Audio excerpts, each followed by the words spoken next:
और उस फलस्वरूप आपको आज वो चीज़ मिलनी चाहिए जो अनेक वर्षों से गुरुओं ने आपको देने की कही थी कि आपको मिलेगा, ये समय आने वाला है, होने वाला है। होता था एक दो, पहले गुरु लोग एक या दो शिष्य रखते थे। ज्ञानेश्वर जी के कितने शिष्य थे? एक। फिर उनके कितने शिष्य थे? एक या दो। इतना समुदाय कोई अपने शिष्य या बच्चे नहीं बनाता था, ना कोई इतने आत्म ज्ञान देने की बात करता था। लेकिन जब तक कोई चीज़ सामुदायिक नहीं होती और सर्वसामान्य को नहीं मिलती, उसका कोई अर्थ ही नहीं रह जाता। और समय आ गया है क्या सामुदायिक को मिले, इसलिए आप सबको ये मिलने का बिल्कुल पूरा अधिकार है, क्योंकि आपके अंदर ये पूरी चीज़ समाई हुई है, आपके अंदर सारी चीज़ बसी हुई है और ये आपको मिलना चाहिए। अब मैंने ये कहा कि एक एक विषय पे मुझे 7 दिन चाहिए, तो आप लोगों ने एक दिन में मुझे 3-3 विषय दे दिए, तो बड़ा 3-3 आता है, इसको कैसे छोटा करें। हालांकि अब इतना ही कहने का है कि गुरु तत्व के प्रति सिर्फ नमस्कार करके मैं आपको कृष्ण शक्ति अब बता दूँ।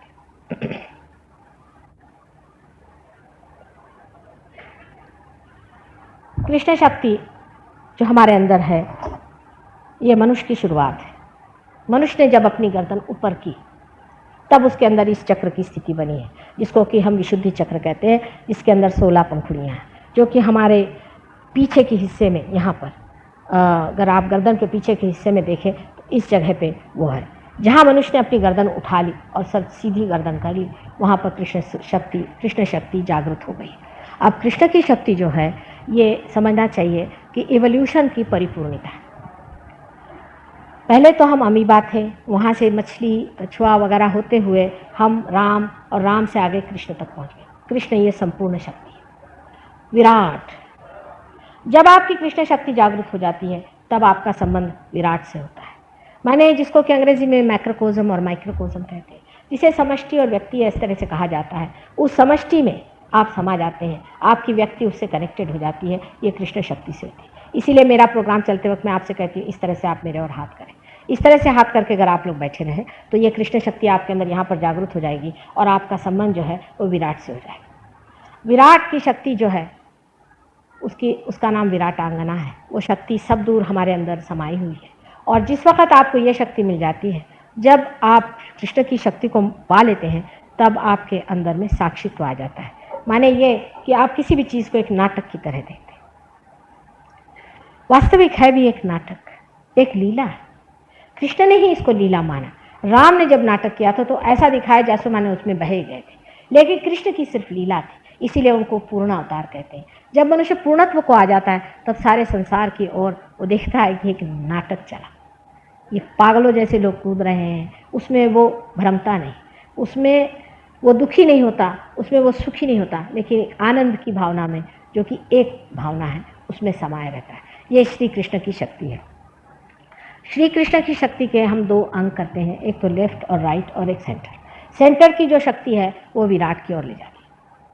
लेफ्ट और राइट की शक्ति में से जो लेफ्ट की शक्ति है, जिस आदमी के मन में बहुत ज़्यादा गिल्ट हो जाए और जो सोचे कि भाई मैंने बड़ी गलती कर दी, मेरी बड़ी गलत बात हो गई, मैंने बड़ा गलत काम कर दिया और मुझे ऐसा नहीं करना चाहिए था, ये फैशन आजकल उधर बहुत है। जबकि आप डेवलपमेंट पे पहुंच जाते हैं, बहुत ज़्यादा डेवलपमेंट हो जाता है, तब आप में ये चीज़ सेटिंग हो जाती है। पहले तो आप एक्सट्रीम पर जाइए और मैं ये हूँ और मैं वो हूँ और मुझे आगे प्रोग्रेस करना चाहिए, जिधर अब अपना देश चढ़ा जा रहा है। और जब आप उतरने पे आ जाते हैं तब वेस्टर्न कंट्रीज़ में ये शुरू हो गया है कि जिसको देखो कि मैं रोते ही बैठते रहते, सुबह से शाम तक रो ही रहे। मैंने कहा क्या हुआ? कह रहा है मैंने बहुत पाप किए हैं माँ, मैंने ये किया। मैंने कहा छोड़ो वो बातें, पार हो जाओ। तो वो रोते रहेंगे उसी चीज़ को, रात दिन उन लोग का रोना सुन सुन के आदमी परेशान होता है। इतने रोते हैं वो लोग कि आश्चर्य होता है। यानी बहुत से तो लोग ये हैं कि वो सोचते हैं कि हमारे पूर्वजों ने जा कर के हिंदुस्तान जैसे योग भूमि पर आक्रमण किया। आजकल के वहाँ के जो नवयुवक है बहुत और तरह के हैं। जिन अंग्रेज़ों को हमने पहले देखा था वो और हैं और ये दूसरे। अब ये लेफ्ट साइड में जब जाने लग जाते हैं, विशेषता इसमें मनुष्य मादक वस्तु लेने लग जाता है, क्योंकि उसको ऐसा लगता है कि मैंने ये गलती करी, मैंने वो गलती करी, अब मैंने ये पाप किया है, मैंने ये झूठ बोला है, मुझे ये नहीं बोलना चाहिए, तो मादकता लेने लगता है। इसमें से एक वस्तु है हमारे यहाँ बहुत ज़्यादा जो चलती, सिगरेट और बीड़ी। उसके बाद तंबाकू खाना भी इस शक्ति के विरोध में बहुत ज़्यादा बैठता है। आपको आश्चर्य होगा कि जो आदमी तंबाकू खाता है उसको सहयोग में आने के बाद में वो छोड़ना ही पड़ती है और छूट जाती है, उसके अपने आप से छूट जाती है। एक साहब थे, उन्होंने नहीं छोड़ी थी और वो कुछ अपनी विल पावर नहीं लगा पाए, कुछ छोड़ नहीं पाए, उससे कभी कभी चोरी छिपे वो अपना खाते रहे। एक दिन आके मुझसे कहने लगे कि माँ, मैं जब ध्यान में बैठता हूँ तो मेरा मुंह ऐसा ऐसा फूलते जाता है और टेढ़ा टेढ़ा होता है, मेरी समझ में नहीं आता मैं क्या। मैंने कहा आप मुझे मालूम है क्या बात है, आप अपनी तंबाकू छोड़ दीजिए, आज वचन दीजिए आप तंबाकू छोड़ दें। उस दिन हुआ कि उनका ये चक्र जो लेफ्ट साइड का है ये खुल गया और तब से उनकी कुंडलिनी ठीक से चलने लगी। अब इसी प्रकार आपने देखा है कि वेस्टर्न कंट्रीज़ में लोग क्योंकि ईगो ओरिएंटेड बहुत थे, पहले बहुत ईगोइस्टिकल बातें करी, वॉर किया, दुनिया भर के लोगों को मारा और अपना साम्राज्य फैलाया, सब किया। अब जो एक हद को पहुंच गए तो वहाँ से जो पेंडुलम चला तो दूसरे हद को चले गए। अब वहाँ जाकर के कहते रे बाप रे हम क्या कर चुके। तो अब कैसे करें, हम इतने खराब, हम इतने बुरे, ये जब दिखाई दिया तो चलो शराब पियो, शराब नहीं तो ये तंबाकू खाओ, नहीं तो किसी तरह से वहाँ से भागना शुरू करें। अब तंबाकू चीज़ जो है वो कोई पीने पाने के लिए भगवान ने नहीं बनाई है। आदमी की अकल इतनी, क्या बताऊँ मैं आपसे, ये पीने पाने के लिए बनाई नहीं है। भगवान ने तंबाकू जो चीज़ बनाई हुई है ये तो इंसेक्टिसाइड है, इंसेक्ट्स को मारने के लिए बनाई। आप लोगों ने उसको पता नहीं कहाँ से जला लिया और शुरू कर दिया कि तंबाकू करें, लेकिन तंबाकू बड़ी हानिकारक चीज़ है और तंबाकू से जो है और हमारा गुरुतत्व भी खराब हो जाता है, क्योंकि पेट में जाती है, हमारा लिवर वगैरह सबको खराब कर देती है। और वो गुरुतत्व जो है वो हमारे सागर में भरा हुआ है, जो सागर है वो हमारा गुरु है। जब कभी भी हम गुरुतत्व के खिलाफ चलते हैं तो सागर एकदम बिगड़ जाता है और बिगड़ करके तहस नहस करना शुरू कर देता है। जब मैं एक बार वहाँ गई थी गुंटूर में, आंध्र के लोग थे, मैंने उनसे कहा कि आप यहाँ पर मेहरबानी से ये जो तंबाकू लगा रहे हो ये मत लगाओ। कहने लगे कि हम अपने देश वालों को नहीं देते, हम तो सारे बाहर भेजते। मैंने कहा तुम्हारे देश वाले, यहाँ आंध्र के लोग भी, जो गरीब लोग यहाँ आंध्र के लोग ऐसे लोग हैं, खूब खाते हैं और काली विद्या करते हैं, और तुम लोग इसको एक्सपोर्ट करके और सोचते बड़ा धर्म कार्य कर रहे हैं।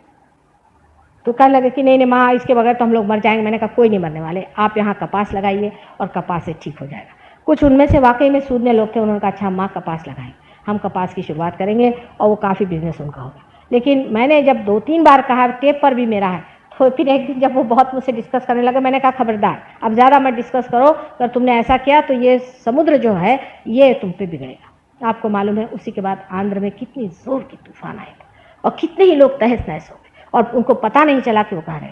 हमेशा उस साइड में हमेशा आपने देखा कि समुद्र के बड़े बड़े तूफान आते हैं और लोग उसमें सत्यानाश हो जाते हैं। पर किसी से कहो कि तुम तंबाकू लगाना बंद करो, यह अशुभ चीज़ है, तो कोई सुनने को तैयार। अब वो वहाँ पर सब खारी ज़मीन हो गई है, वहाँ आप तंबाकू लगा नहीं सकते, किसी तरह से तंबाकू बढ़ नहीं सकती, तो अब वो अपने नसीब को रो रहा है। सारा वो जो एरिया है वहाँ तंबाकू लगता है और वहाँ हमेशा बड़े बड़े, आप जानते हैं, साइक्लोन्स आते हैं और वहाँ मारते। जिस दिन लोग इस चीज़ को समझ लें कि तंबाकू लगाने से और काली विद्या करने से समुद्र हमसे नाराज़ हो जाता है, उस दिन वो समझ जाएंगे कि कितना परमेश्वर का हमें आशीर्वाद है, कितनी सुंदर हमारे पास ज़मीन है, उसका उपयोग हम कोई और चीज़ करने में करें। लेकिन मनुष्य को छोटी चीज़ में समाधान नहीं होता, वो चाहता है कि सारे संसार की जितनी भी संपत्ति है मैं ले लूँ, पर ये भी नहीं देखता कि जिसके पास है भी संपत्ति वो कौन बड़ा सुखी बैठा, वो कौन बड़ा आनंद में बैठा।